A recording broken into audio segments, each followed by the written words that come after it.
In the days before creation, when darkness churned within darkness, and silence was all that was spoken, the intellect swam within the nothingness. It pondered the nothingness and became confused, for the intellect stirred within the nothingness, so nothing had ceased to be. The intellect gave itself a name, Adam, and with name came form, an image to behold, the first creation, and Adam's body was born. A body like a 5-pointed star with 5 branching parts, a head, 2 arms, and 2 legs. And from his 2 arms and legs he split into 5 more, like the limbs of a tree, shooting off one from another. It was not long before Adam fell into sadness, alone within nowhere, and desired children. 5 children he bore, Ugamat born from his head, Imsulta and Asmer born from his arms left and right, Omitas from his right leg, and finally Inkna pulled from his left foot. And thus the 5 children of Adam came to be. But his children needed a place with which to dwell, as he dwelled within the void. So he created Eteria, an undying realm where his children could nest and be fruitful. But from the very beginning, child rebelled from parent, and creation against its creator. Perfect and beautiful were the children of Adam, lacking nothing but infinity itself, the thing only their father could behold. And in time they resented him. Their resentment festered within their heart, planting its roots firmly within their immortal souls, blackening them. Their bodies became warped, horns sprouted from their heads, scales of stone jutting from their limbs, forked tongues and forms stretched beyond recognition.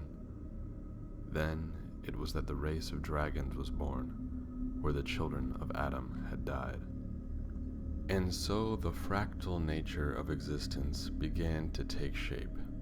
As Adam branched out from himself, so too did his children desire the same. For each of the 5 dragons bore 3 children of their own, all except the firstborn, Ugamat, who chose instead to retreat away from his kin and contemplate himself as his father once did before all things. Imsulta bore Nymphia, Himsal, and Kurma. Asmer bore Asmat, Kitnar, and Hanesh. Omitas bore Rina, Wasmir, and Eritan. Inkna bore Pithme, Pakare, and Gri. The 4 siblings saw that their eldest brother was not like them and became spiteful. They saw their father within him and hated him for it. The youngest and most foul of the siblings, Inkna, devised a plot.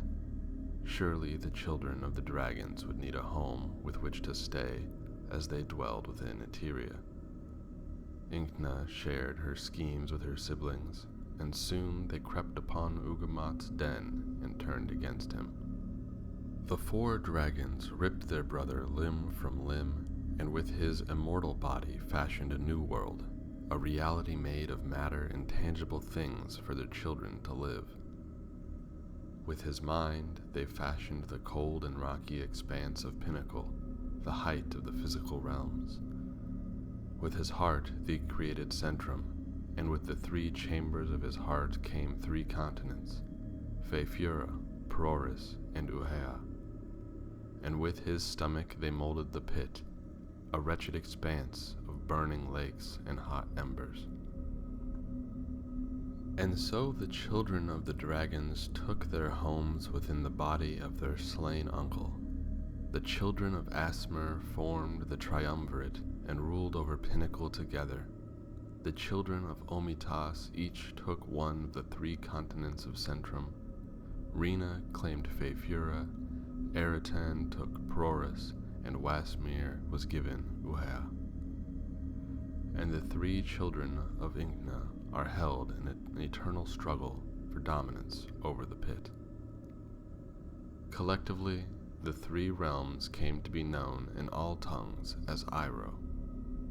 The children of Imsulta chose to reside on the borders between Eteria and Iroh to ensure that the children of their cousins may never rise up and escape into Eteria, and that proper order may be maintained. Suspended within the heavens around Centrum were a sun and 3 moons, the 4 eyes of Ugamat. And through these eyes could his 4 treacherous siblings peer within Iroh, and use their brother's eyes to influence the happenings within these realms, treating it as the stage to their grand play. And so, as the great Adam had done, and so too did the eternal dragons, the lesser gods of Iroh were compelled from within a desire to extend themselves into creation through their own offspring, and thus the races of Iroh were born. The triumvirate combined their might to bring up a race of immortal men and demigods. They came to be called observers, for they sat on their mighty thrones and watched history unfold throughout the ages. Endless lives in the stone and cold of their home paled their skin a ghastly white, and they grew tall.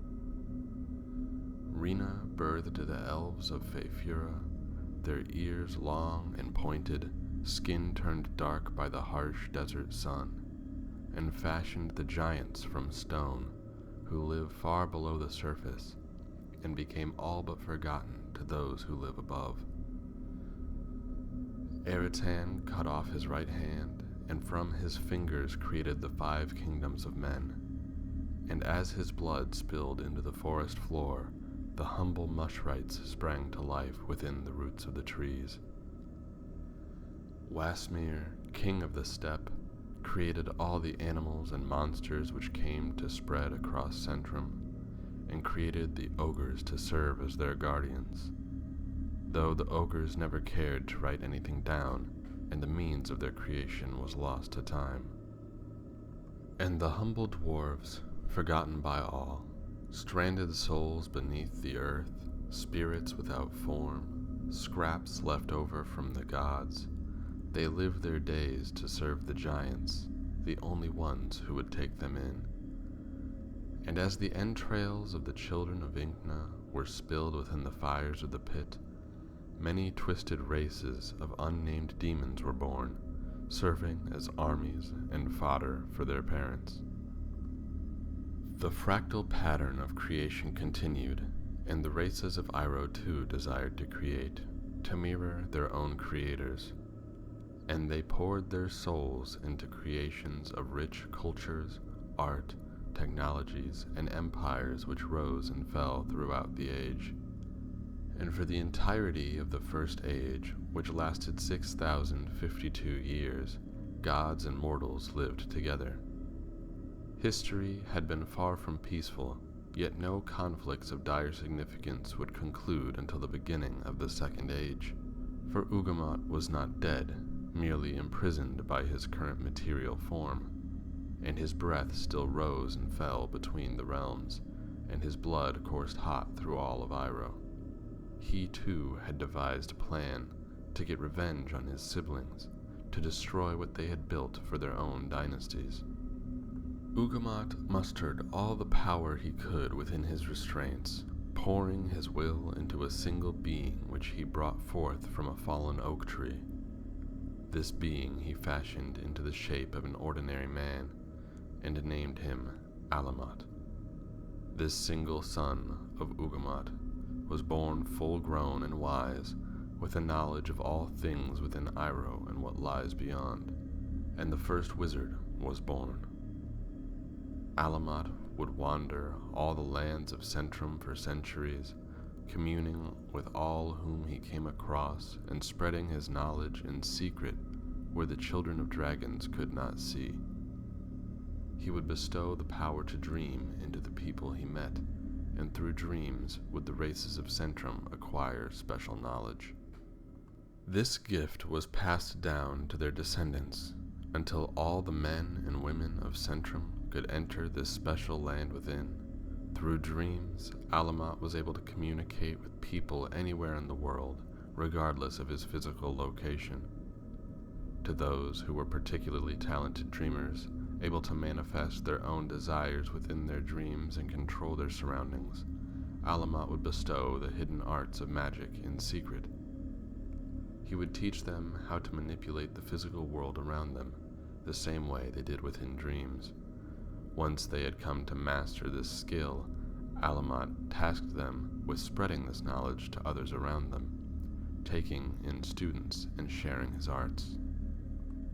Alamat took a special interest in 3 individuals, one from each of the 3 continents within Centrum, and he brought them to himself for more personal and intensive training, to be like him, to stand out so boldly from the rest around them that they could rival the power of the lesser gods of Iroh.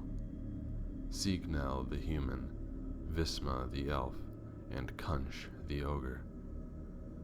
Extending their lifespans through magical means, Alamat tutored the 3 for 250 years, intensely training day and night without rest, before sending them back to their homelands to become great leaders and turn their peoples against the fallen gods, to cast them out of Iroh and banish them forever. And after completing this task, Alamat vanished. And on the 5,823rd year of the First Age, the mortal races declared war on the gods, now known as the War of Banishment.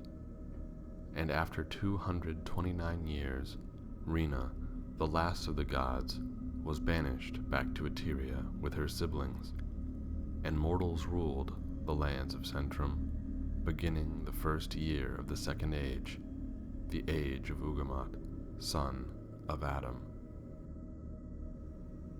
I hope you enjoyed the video. Remember to subscribe and click the bell icon to be notified of a new upload. I encourage you all to go to gloryboundstory.com. Those who sign up on the website will be the first to know about new projects and releases. In the coming weeks, I will be delivering a short story set within the Glorybound universe, exclusive only to those who sign up on gloryboundstory.com. You won't want to miss it, and I hope to see you all there.